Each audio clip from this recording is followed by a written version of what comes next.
In problems 19 to 36, some engineering problems involving actual physical systems have been given.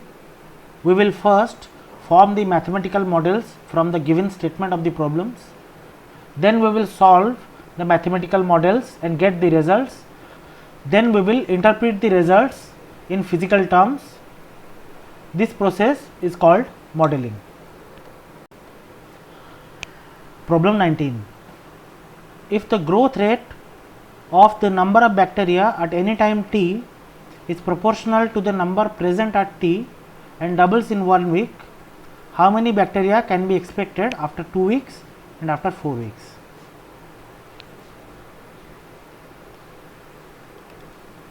Now let us assume B of t as bacteria present at any time t.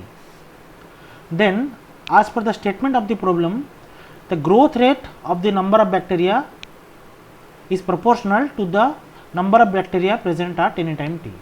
The growth rate can be written as d B of t by dt is proportional to the number of bacteria present at any time t, which is B of t, which implies dB by dt. We can write B of t as B is equal to Kb, where K is a constant of proportionality. This can be written as dB by B equal to K dt. We integrate both sides and we get natural log of B equal to Kt plus C1, and this implies B equal to e to the power Kt plus C1, which implies B equal to C e to the power Kt, where C equal to e to the power C1.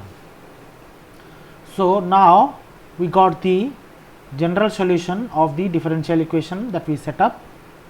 You can see first we had a physical system, then we prepared a mathematical model, then we solved the mathematical model, and next we will interpret the result.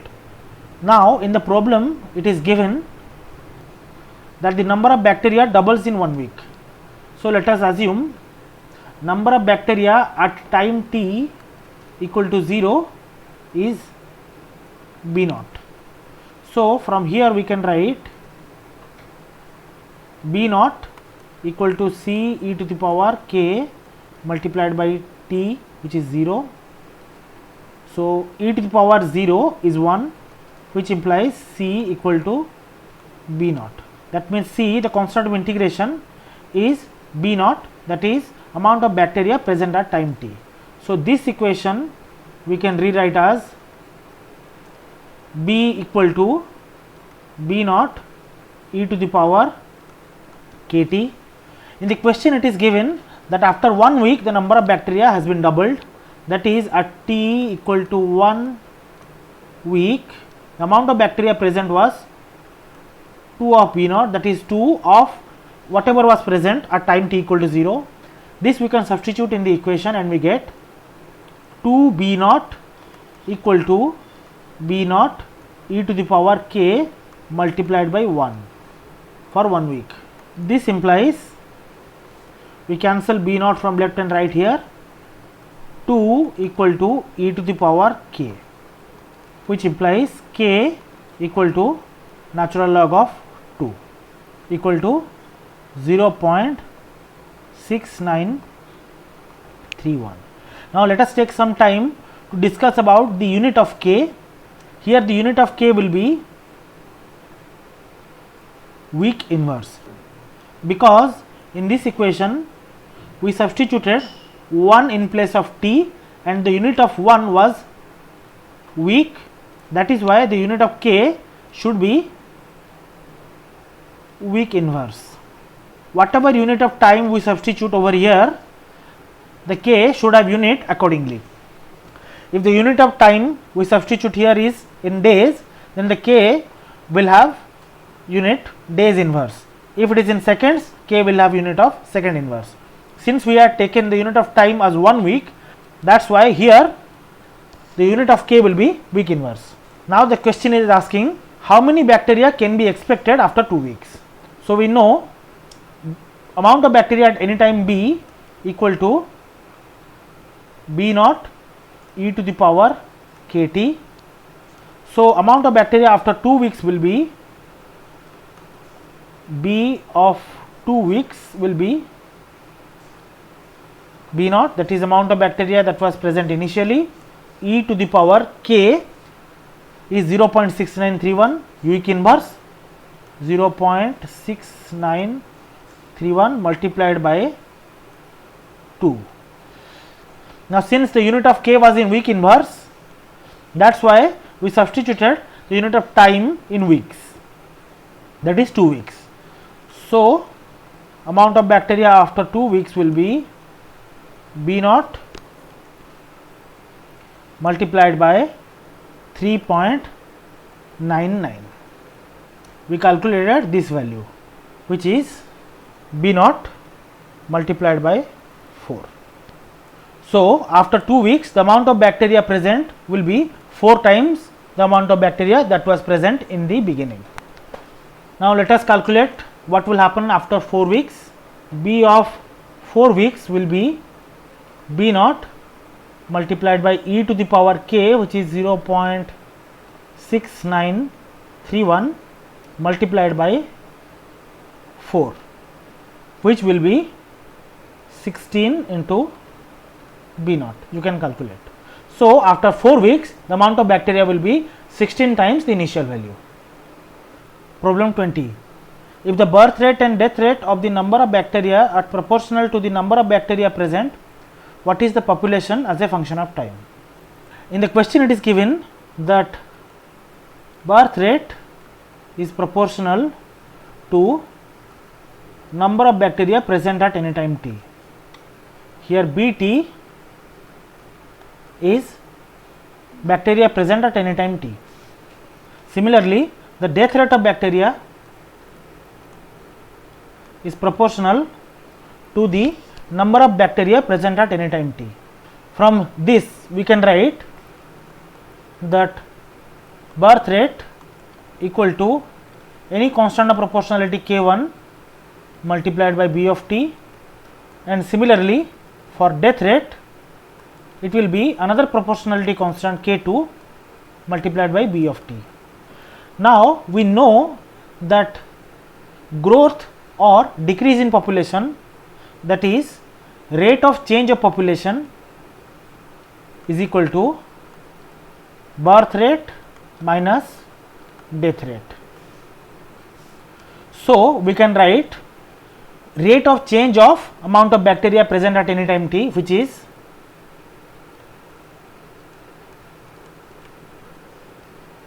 dB by dt equal to birth rate, which is k1 b of t minus k2 b of t. From here we can write dB by dt equal to k1 minus k2 b or b of t. We separate the variables. dB by b equal to k1 minus k2 dt, integrate both sides, we get natural log of b equal to k1 minus k2 t plus any constant of integration c1. From here we can write b or amount of bacteria present at any time t equal to c e to the power k1 minus k2 t, where c equal to e to the power c1. So now we have got a model of amount of bacteria present at any time t. This shows the population of bacteria as a function of time. If we put any value of t, then we can get the amount of bacteria present at that time t or the population of bacteria. The second part of question is asking us what is the limiting situation for increasing time and to interpret it. From here we can see the population of bacteria at any time t is C e to the power k1 minus k2 t. So, from here if k1 equal to k2, that is the constant of proportionality for birth rate is equal to the constant of proportionality for death rate, then population can be written as C e to the power 0, because k1 minus k2 is 0 multiplied by t, which is C. So, if k1 is k2, then the population will remain constant. However, if k1 is greater than k2, then this term will be positive, that is k1 minus k2. So, population will be C e to the power a positive term multiplied by t. We know that the graph of t versus e to the power t is increasing for t greater than 0. This is the point 0, 1. So, if k1 is greater than k2, then the population will exponentially increase, and if k1 is less than k2, then this inside term will be negative. So, population at any time t or bt can be written as C e to the power a negative term multiplied by t. We know for t less than 0, the graph of e to the power t versus t will be like this. This is again the same point 0, 1, that is exponentially decreasing. So, if k1 is less than k2, the population will exponentially decrease. This is the interpretation of the solution. Question 21. What should be the carbon 14 content in percent of Y0 of a fossilized tree that is claimed to be 3000 years old? The question is asking us to see example 4. This is the example 4 of the book. Example 4 of the book states, in September 1991, the famous Iceman Ötzi, a mummy from the Neolithic period of the Stone Age, was found in the ice of the Ötztal Alps in southern Tyrolia near the Austrian-Italian border, which caused a scientific sensation. When did Ötzi approximately live and die if the ratio of carbon 14 to carbon 12 in this mummy is 52% of that of a living organism? Physical information. In the atmosphere and in living organisms, the ratio of radioactive carbon C14 to ordinary carbon C12 is constant. When an organism dies, the absorption of C14 by breathing and eating terminates. Hence, one can estimate the age of a fossil by comparing the radioactive carbon ratio in the fossil with that in the atmosphere.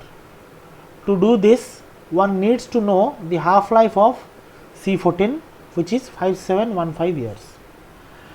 Now, the physical information given in this statement is the ratio of C14 to C12 in a living organism is constant.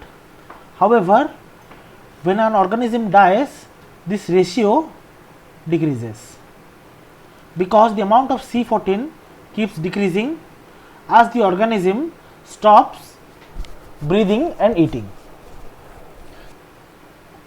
In the question it is given that the ratio of carbon 14 to carbon 12 in the mummy is 52.5% of the ratio of carbon 14 to carbon 12 of a living organism. Suppose the ratio of carbon 14 to 12 in a living organism is Y0. Till the organism is alive, this will remain constant at Y0, and after the organism is dead, the amount of C14 keeps on decreasing, so the ratio also keeps decreasing. we know that the rate of decay of radioactive substance, that is dy by dt, is proportional to the amount of radioactive substance present. So, this implies dy by dt equal to ky for some constant k. We separate the variables and we get dy by y equal to k dt. This we can see here. This can be solved and we get this solution.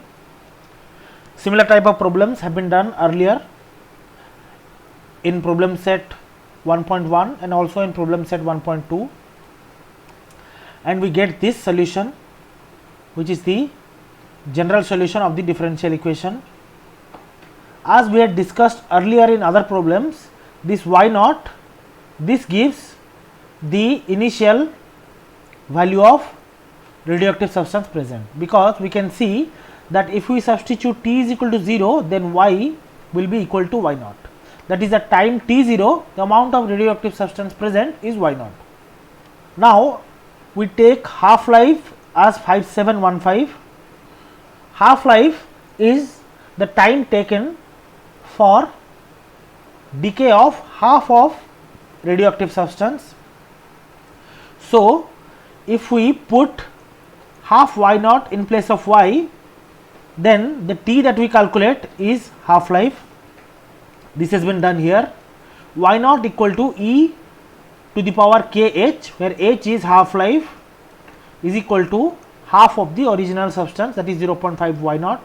From here, e to the power kh is 0.5 and k was calculated to be ln 0.5 by h. H is given 5715 and the value of k has been calculated.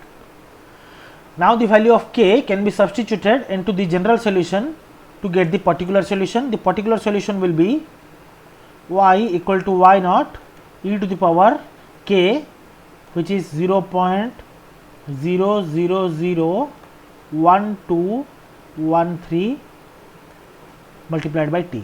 This is the particular solution. In this particular solution, we can plug any time t and we can get the amount of radioactive substance at that time, or we can plug in any amount of radioactive substance present to get the value of t. This has been done here. Now, C12 remains constant in the body. So, C14 has decreased by 52.5%. So, we can write this as y naught multiplied by 0.525, that is 52.5% of original C14 is equal to y naught multiplied by e to the power minus 0.0001213 t. We cancel y naught from left and right hand side and we get this equation right here, that is 0.525 is equal to e to the power minus 0.0001213 t. From this equation we can calculate t, which is 5312 or approximately 5300 years ago, that is the mummy is 5300 years old. From this example we will use this particular solution that we got to solve the problem 21. We have from example 4 y equal to y naught e to the power kt with k value calculated for carbon 14, which is minus 0.0001213 here inverse. The unit is important because it will tell us what unit of time to enter into this equation.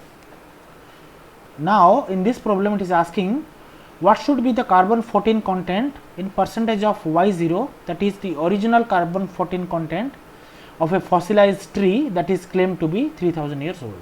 So, the same problem with a twist, the T is given 3000,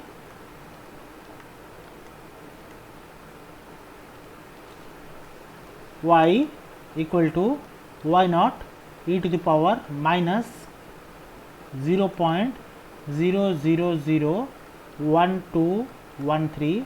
The unit is year inverse, so we will multiply directly 3000 years, and this will give us y naught multiplied by e to the power minus 0.3639. This we can calculate, and we get y naught multiplied by 0.6949. Now we know that this y is the amount of carbon 14 present at time t, which is 3000 years. So y we got as y naught multiplied by 0.6949. If we divide both sides by y naught, we get y by y naught equal to 0.6949. This left hand side expression gives the ratio of carbon 14 after 3000 years to the ratio of carbon 14 when the tree died. So to calculate percentage of carbon 14 with respect to y naught, we multiply both sides by 100, that is y by y naught multiplied by 100 equal to 69.49%. After 3000 years, carbon 14 content in percentage of y naught, that is initial carbon 14 content, is 69.49%. Problem 22. Linear accelerators are used in physics for accelerating charged particles. Suppose that an alpha particle enters an accelerator and undergoes constant acceleration that increases the speed of the particle from 10 to the power 3 meters per second to 10 to the power 4 meters per second in 10 to the power minus 3 seconds. Find the acceleration A and the distance travelled during that period of 10 to the power minus 3 seconds. Suppose this is the linear accelerator. The particle enters from this side and gets out in this side. In the question it is given that the speed of the particle increases from 10 to the power 3 meters per second to 10 to the power 4 meters per second in 10 to the power minus 3 seconds. So while entering, the speed was initial velocity equal to 10 to the power 3 meters per second, and the speed has been increased to final velocity 10 to the power 4 meters per second, and the time it took was 10 to the power minus 3 seconds.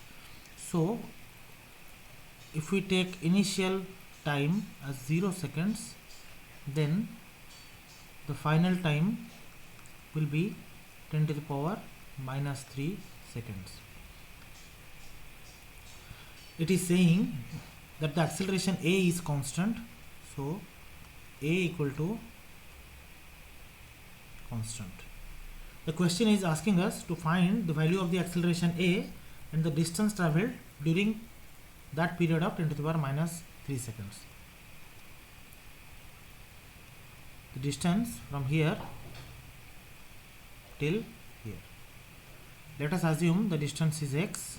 Now from physics we know that acceleration equal to derivative of velocity with respect to time. That means dv equal to a dt. If we integrate both sides, we get v equal to at plus constant c1. Here a is constant, that is why the integration is at. Now we have the initial condition that at time t equal to 0, the velocity was 10 to the power 3 meters per second. We can substitute that here to find the value of C1. So we have 10 to the power 3 equal to A multiplied by 0 plus C1, which implies C1 equal to 10 to the power 3. Now from this equation we can write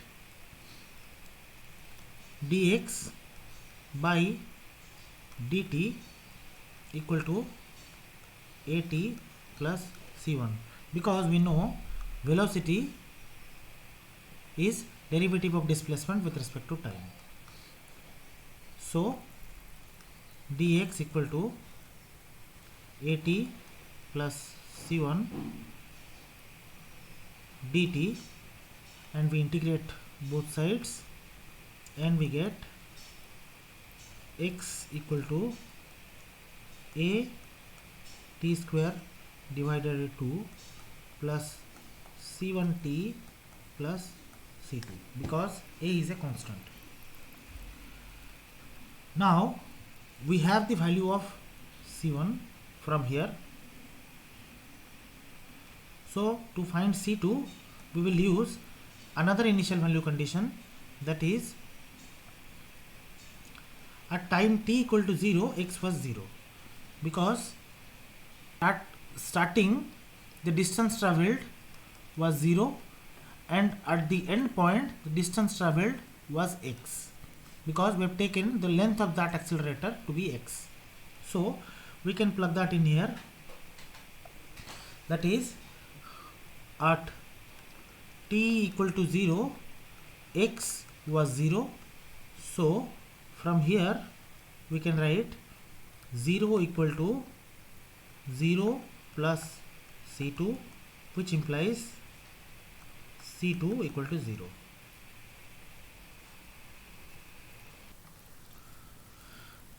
Now from here we can write v equal to at plus c1, which we found to be 10 to the power 3. Now we can plug in this condition.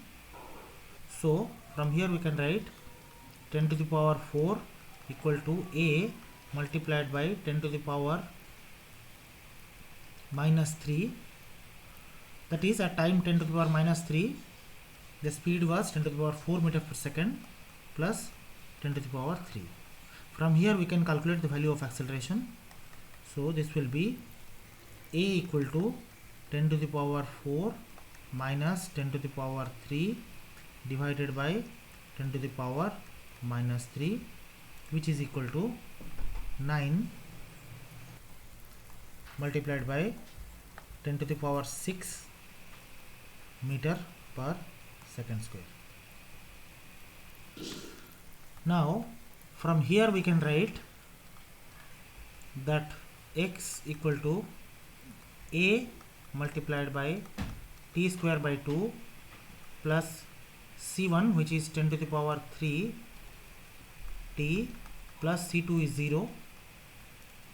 So here we can plug in the values of a and t to find the total distance travelled. So we'll write a as 9 multiplied by 10 to the power 6 multiplied by the total time taken for the travel is 10 to the power minus 3. So t will plug in here t as 10 to the power minus 3 to find the total distance travelled x. So this will be 10 to the power minus 3 by 2, 10 to the power minus 3 squared by 2 plus 10 to the power 3 multiplied by 10 to the power minus 3. We are using the time as t because you can see at end point, that is at this point, the distance travelled was x and the time taken was 10 to the power minus 3. So to find the distance travelled in this equation, which is a function of x as t or distance as t, we put t as 10 to the power minus 3 to find the value of x, that is the total distance travelled. So we can write this as 9 multiplied by 10 to the power 6 multiplied by 10 to the power minus 6 divided by 2 plus 1, because 10 to the power 3 and 10 to the power minus 3 multiply and we get 1. So this will be 9 by 2 plus 1, which is 5.5 meters. So this is the value of the acceleration that we found, that is 9 into 10 to the power 6 meter per second square, and the total distance traveled was 5.5 meters in that 10 to the power minus 3 seconds. Question 23. Experiments show that for a gas at low pressure P and constant temperature, the rate of change of the volume V of P equals minus V by P. So in the question it is given that the rate of change of volume d V of P by dP equal to minus V by P. Here one important thing to note is the derivative is taken with respect to pressure and not with respect to time, as we had done in other problems. The reason is, in the question it is given that the volume is a function of pressure. So volume changes with change in pressure, but the dependence of volume on time has not been established or is not given. So when the question is asking the rate of change of volume, what it means is the rate of change of volume with respect to pressure, because volume is a function of pressure. So from here we can write dV by V equal to minus dP by P. We integrate both sides, and this can be written as natural log of V equal to minus natural log of P plus C1. The right hand side can be written as minus natural log of P plus natural log of C, because ln C is also a constant, C1 equal to natural log of C. So this can be written as ln V equal to natural log of C by P, because minus ln P is 1 by P. From this we can write V equal to any constant C divided by P. So we get the result V equal to C by P, or V is inversely proportional to P. From here we get V is inversely proportional to P at constant temperature. That is, at constant temperature, the volume of an ideal gas is inversely proportional to its pressure. This is called Boyle's law of ideal gases. We've already learned this in undergraduate chemistry. From chemistry, we know the ideal gas equation, that is Pb equal to nRT. For a fixed amount of gas, n or number of moles is a constant, R is the ideal gas constant, which is a constant, and in the question it is given that the temperature is also a constant. So this right hand side of the equation becomes a constant, and this reduces to Pv equal to constant, or V equal to C by P, which is this equation.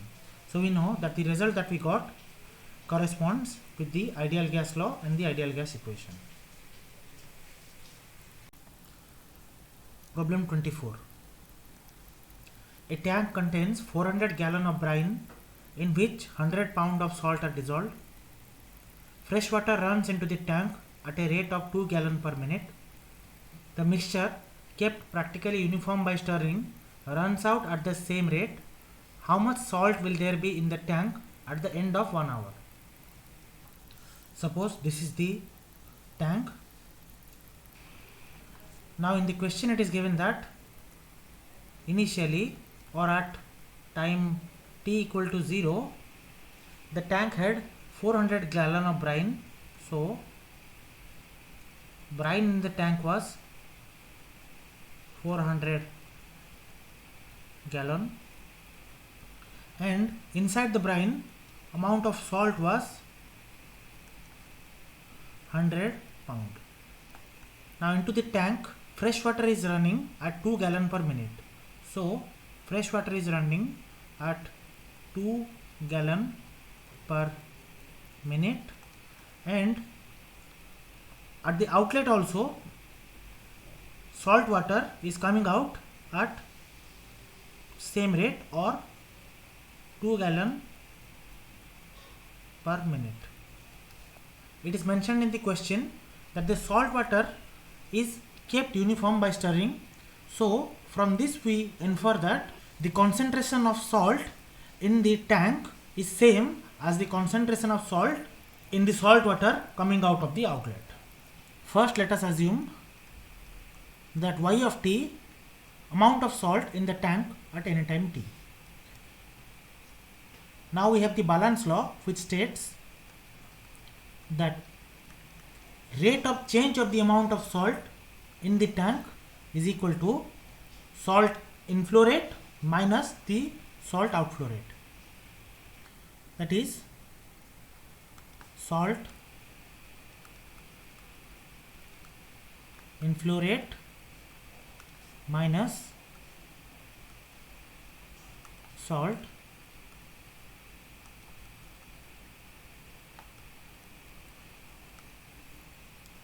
this is called the balance law. You have to remember this law for mixing problems. One thing to note here, that all these terms signify the rate of change of salt. The first term signifies the rate of change of salt inside the tank. This term signifies the rate at which salt is being added into the tank, and the third term signifies the rate at which salt is getting out of the tank. So from this we can write dy by dt, or rate of change of salt inside the tank, equal to salt inflow rate.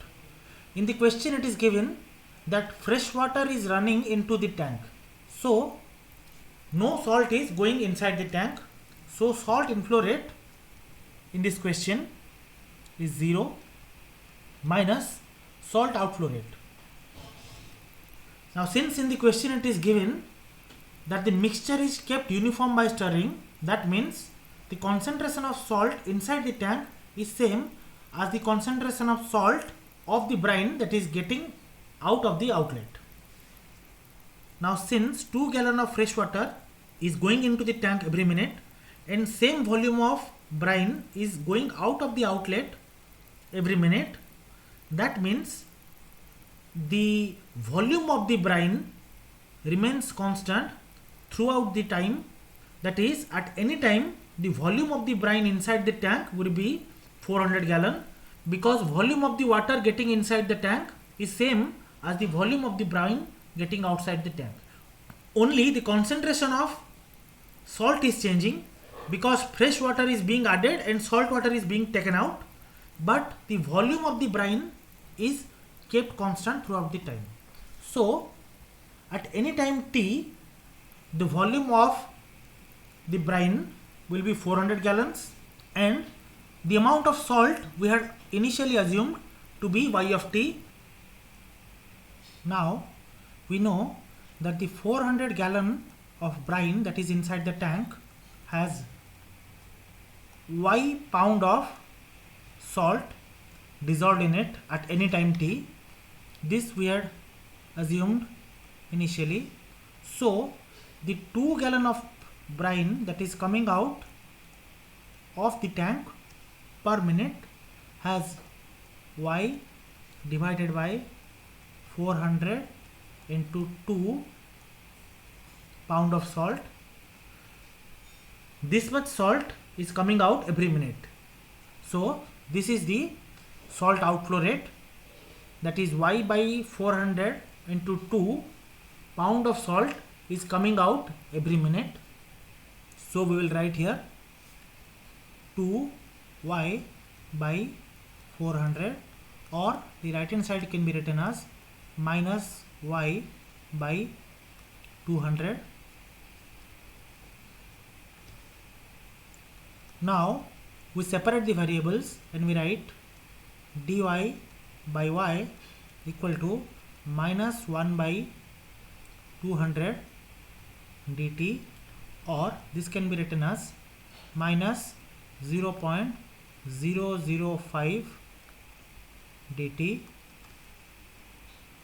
We integrate both sides and we get natural log of y equal to minus 0.005 t plus c1, or y of t or y is equal to c e to the power minus 0.005 t.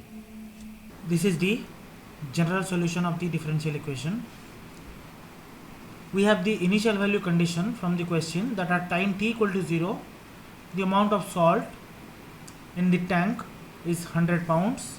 So at t equal to 0, y of t, which is y of 0, equal to 100 pounds. We will substitute this initial value condition into the general solution and we get 100 equal to c e to the power 0, which implies c equal to 100. We will substitute this value of c into the general solution to get the particular solution, which is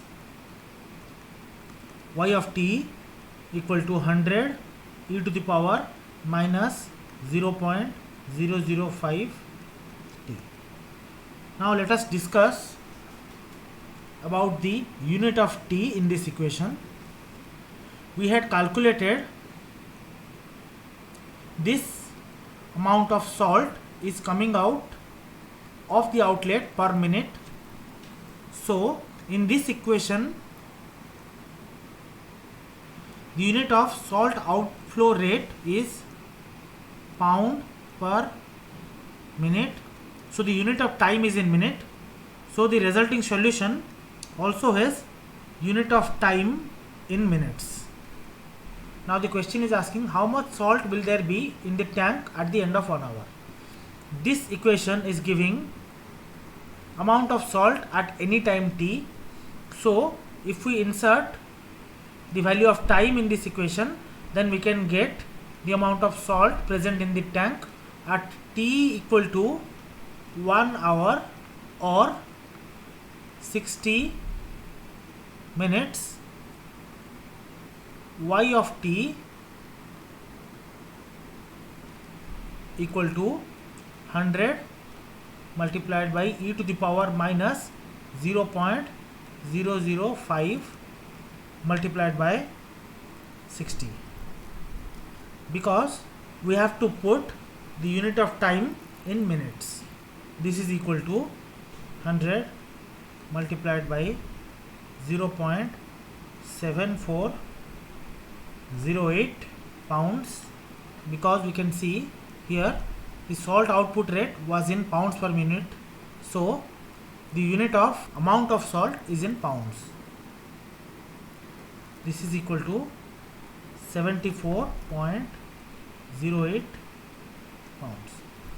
That means initially the amount of salt in the tank was 100 pounds, and after 1 hour the amount of salt in the tank is 74.08 pounds.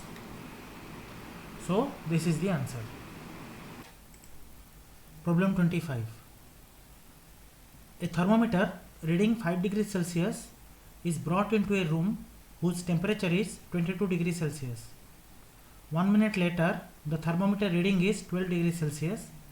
How long does it take until the reading is practically 22 degrees Celsius, say 21.9 degrees Celsius? The problem is based on Newton's law of cooling. This is the Newton's law of cooling. Newton's law of cooling states that the time rate of change of temperature T of a body B is proportional to the difference between T and the temperature of the surrounding medium. This means, suppose this is a body B and its temperature is T, and temperature of the surrounding medium is suppose TA. Then Newton's law of cooling states that rate of change of temperature of the body with respect to time is proportional to the difference between temperature of the body and temperature of the surrounding medium. We will use this law to formulate the model and the differential equation. Let us first compile the data given in the problem. At time t equal to 0, the temperature of the thermometer, that is T, was 5 degrees Celsius, and the temperature of the surrounding medium or the temperature of the room TA was 22 degrees Celsius.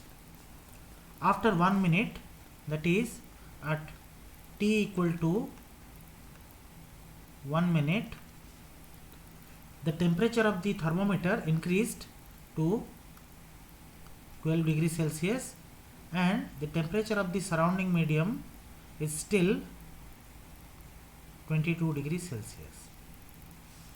The question is asking how long does it take until the reading of the thermometer is practically 22 degrees Celsius or say 21.9 degrees Celsius. That is, the question is asking at what value of T the temperature of the thermometer will be 21.9 degrees Celsius. It is evident from the question that the temperature of the room is still 22 degrees Celsius at this point. Now let us try to understand why this is happening. There is mercury inside the thermometer, and initially when the thermometer was reading 5 degrees Celsius, the temperature of the mercury inside the thermometer was at 5 degrees Celsius. Now with increase in temperature, the mercury expands and shows a higher value of temperature. So when the thermometer was brought into the room, the temperature of the mercury was gradually increased because the surrounding medium had a higher temperature, that is 22 degrees Celsius. So the mercury was trying to get into equilibrium with the surrounding medium. That is why after 1 minute the temperature of the mercury increased, and when the temperature of the mercury increased and reached at a higher temperature, mercury expanded and showed a higher temperature in the thermometer scale. As per the question, after 1 minute the temperature shown in the thermometer is 12 degrees Celsius. The question is asking after how much time will the thermometer show same temperature as the actual temperature of the room. Now let us try to understand the last part of the question. The question is asking how long does it take until the reading is practically 22 degrees Celsius or say 21.9 degrees Celsius.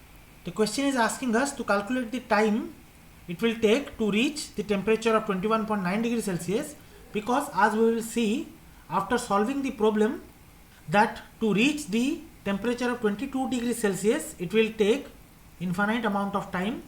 Now first let us write the equation as per the Newton's law of cooling, that is rate of change of temperature with respect to time is proportional to temperature of the body minus temperature of the surrounding medium. This implies dt by d small t equal to k T minus TA. There are two variables in this equation. One is temperature T and another one is time small t. These two are the variables in this differential equation. This k is a constant and also TA is a constant. The value of TA as we can see from here, is 22 degrees Celsius, and this remains constant throughout the period of time. So from this equation we will separate the variables t and small t. So we can write dt divided by t minus ta equal to k dt. We integrate both sides and we get natural log of t minus ta equal to kt plus a constant c1. Here we have directly integrated the left hand side expression and wrote the result. However, you can substitute t minus ta equal to p to find the integration. From here we can write t minus ta equal to c e to the power kt, which implies t equal to ta plus c e to the power kt, and this is the general solution of the differential equation. In the general solution we can replace the value of ta by 22 degrees Celsius, and we can write this as temperature as a function of time equal to 22 plus c e to the power kt. In this equation we can see there are two constants, that is c and k, and we have to find the value of those constants. Now we can see from here that there are two initial value conditions given in the question, and by using these two initial value conditions we can calculate the values of the two unknown constants c and k. So first we will use the initial value condition number 1, and from that we can write 5 degrees Celsius equal to 22 plus c e to the power k multiplied by 0, because we see that at time t equal to 0 the temperature of the thermometer was 5 degrees Celsius. So from here we can write minus 17 equal to c. Now we have found out the value of c. We can substitute the value of c in this equation and we can write temperature as a function of time equal to 22 minus 17 e to the power kt. Now we will use the second initial value condition to find the value of k. In the second initial value condition we have the temperature is 12 degrees Celsius at time t equal to 1 minute. So we will write k multiplied by 1. Here one important thing to notice is the time is expressed in unit minutes. So the value of k that we will calculate will be in minutes inverse. So from here we can write minus 17 e to the power k equal to minus 10, which implies e to the power k equal to 10 by 17 or k equal to natural log of 10 by 17. So the value of k is k equal to minus 0.5306. Now let us discuss briefly the reason of the negative sign in k. In this equation we can see that rate of change of temperature with respect to time is positive because we can see with increase in time the temperature is also increasing. However, this T minus TA is a negative value because at each point of time we can see that the value of T is lesser than the value of TA. Here at time t equal to 0, the value of T was 5 degrees Celsius while the value of TA was 22 degrees Celsius.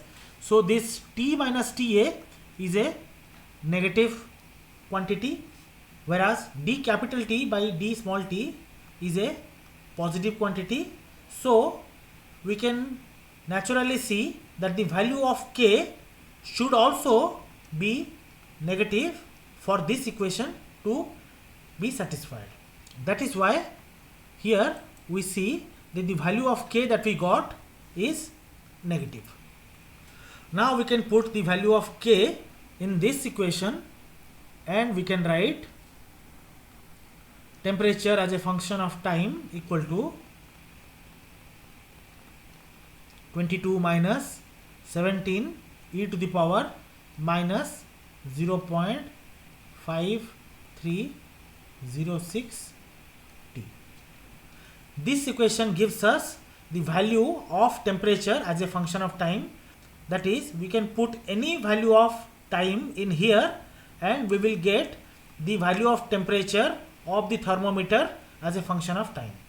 Also, conversely, we can put any value of temperature in here and we can get the corresponding value of time that the thermometer will take to reach that temperature.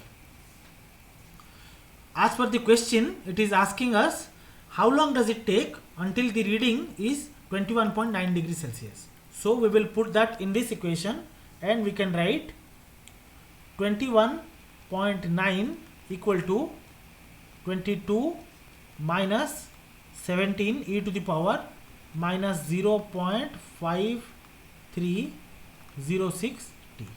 Now from this equation we can calculate the time that it will take to reach the temperature 21.9 degrees Celsius. One important thing to note here that the unit of K is in minute inverse because the unit of time we had taken was in minutes.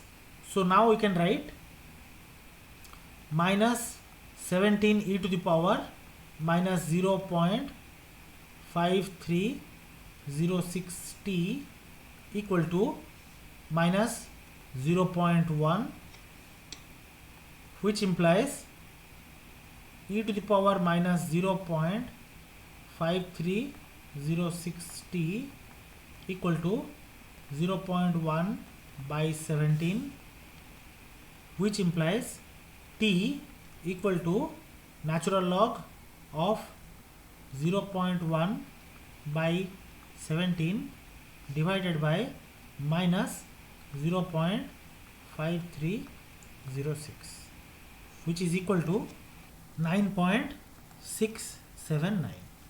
The unit will be in minutes because the unit of K was in minute inverse. So the answer of the question is it will take 9.679 minutes to reach the temperature of 21.9 degrees Celsius. Now for curiosity, we can calculate what time it will take to reach the temperature 22 degrees Celsius. For that we can write to reach 22 degrees Celsius, the equation will be 22 equal to 22 minus 17 e to the power minus 0.5306 T. This we got from the particular solution, this one. So from this it implies minus 17 e to the power minus 0.5306 T equal to 0, which implies e to the power minus 0.5306 T equal to 0. Now since the exponent is a negative value, so we can see at t tends to infinity this expression will tend to 0. So for this equation to satisfy, t must tend to infinity. That is why in the question it is asking us to find the time taken to reach 21.9 degrees Celsius, because to reach 22 degrees Celsius the time taken will be infinite. Problem 26. The Gompertz model is y dash equal to minus ay natural log of y, where yt is the mass of tumor cells at time t. The model agrees well with clinical observations. The declining growth rate with increasing y greater than 1 corresponds to the fact that the cells in the interior of a tumor may die because of insufficient oxygen and nutrients. Use the ODE to discuss the growth and decline of solutions and to find constant solutions. Then solve the ODE. So in the question it is given that y of t is the mass of tumor cells at time t. This means y dash is the rate of change of mass of tumor cells with respect to time t. The model given is y dash equal to minus ay natural log of y, with a is positive or greater than 0. This model gives the rate of change of mass of tumor cells with respect to time, because left hand side given is y dash. So this right hand side function gives the rate of change of mass of tumor cells with respect to time. The question is saying that the declining growth rate with increasing y corresponds to the fact that the cells in the interior of a tumor may die because of insufficient oxygen and nutrients. From this model we can see that for y less than 1, natural log of y is negative. So y dash, which is equal to minus ay ln y minus ay natural log of y, will be positive, because natural log of y is negative, a is positive, y is also positive, and there is a negative sign here. So this whole term will be positive. That means for y less than 1, the y dash is positive or the growth rate is positive. So from here we can say growth rate y dash is positive. Similarly, for y greater than 1, natural log of y will be positive. That means y dash, which is equal to minus a y natural log of y, will be less than 0 or negative, because natural log of y is positive, y is positive, a is also positive as given in the question here, and there is a negative sign here. So the whole term will be negative. That means growth rate y dash is negative. To gain more insight into the behavior of the function a y natural log of y, we will plot the function using any computer algebra system or SageMath here to see the growth and decline of the function. So we'll go to SageMath. We'll write down plot. We'll take a random number 5 in place of a for ease in plotting, multiplied by x multiplied by natural log of x, and we'll plot it from 0 to 5. We have taken x in place of y in this function because, as we can see in this function, this is the independent variable,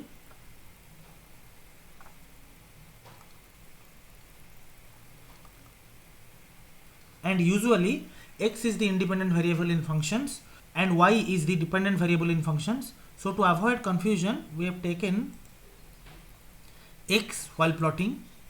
Now we can plot. So this is the plot of the graph. We'll copy it and paste it here. This is the graph of f equal to minus 5y natural log of y, with this axis showing y and this axis showing f function, because in this function we can see y is the independent variable, and usually we show the independent variable in the horizontal axis, that is in this axis, and this axis shows the dependent variable. Now we can see that for y greater than 1, the growth rate is declining and is negative, which we had learned from here, that for y greater than 1 the growth rate is negative. So we can see for y greater than this point, the growth rate is below this axis, the growth rate is negative here, and for y less than 0, that is from this point, the growth rate is positive here, because natural log of y is not defined for y equal to 0. So we can see here the graph just starts after 0 and is not defined at y equal to 0. As per the question, this growth rate is positive till y less than 1 and is negative after y is greater than 1, because the cells in the interior of a tumor die because of insufficient oxygen and nutrients. Next, the problem is asking to use the ODE to discuss growth and decline of solutions. This ODE shows y dash, or rate of change of mass of tumor cells with respect to time, which is the function minus 5 by ln y. So we can see from here that for y less than 1, the growth rate is positive, or y dash is positive, or the function minus 5 by ln y is positive, and for y greater than 1, the growth rate is negative. We can choose any value of a and we will get the same results, that for y less than 1 the growth rate will be positive, and for y greater than 1 the growth rate is negative. Only thing we have to see here, that in this we have taken the horizontal axis as y and the vertical axis as the function f. Next, the question is asking to find constant solutions. If solution y equal to constant, that means y dash will be equal to 0, which means minus a y natural log of y will be equal to 0, which implies y natural log of y will be equal to 0. For y natural log of y equal to 0, either this should be equal to 0 or this should be equal to 0. Now we will examine both possibilities. Case 1, if y equal to 0, that means natural log of y equal to natural log of 0, which is not defined,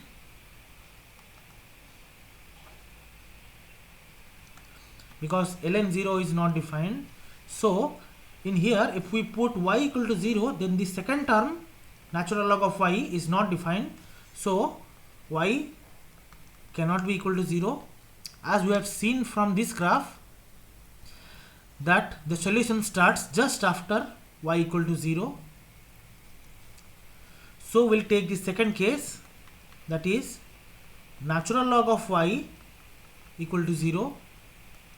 This implies y equal to 1, because if ln y is 0, then y equal to 1, which is good, and this case is possible, so the solution will be y equal to 1.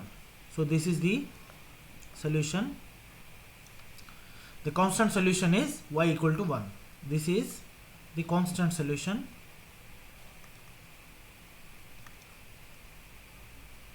Of the ODE. We can see if we put y equal to 1, the first term will be 1 and the second term will be 0 and the multiplication will be 0. So the equation is satisfied. Next, the question is asking to solve the ordinary differential equation. So we can write y dash equal to minus ay natural log of y. We can see that the differential equation is a autonomous ODE. We had discussed about autonomous ODEs in problem 12 of problem set 1.2. We have to separate the variables. We'll take y variables to the left side and we can write dy divided by y natural log of y equal to minus a dt, and we'll integrate both sides. To integrate the left side, we'll substitute natural log of y equal to p, which implies dp equal to 1 by y natural log of y. dy by y is dp divided by ln y is p. So this will be dt. This can be written as natural log of p equal to minus a t plus c1.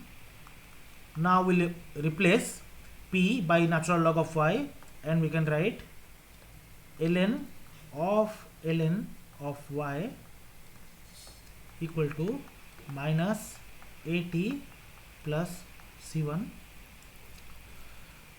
This we can write as natural log of y equal to c e to the power minus at. We have taken exponent e to the power on both left hand side and on the right hand side, and we got this. From this we can write y equal to e to the power c e to the power minus at, and this is the general solution of the ODE.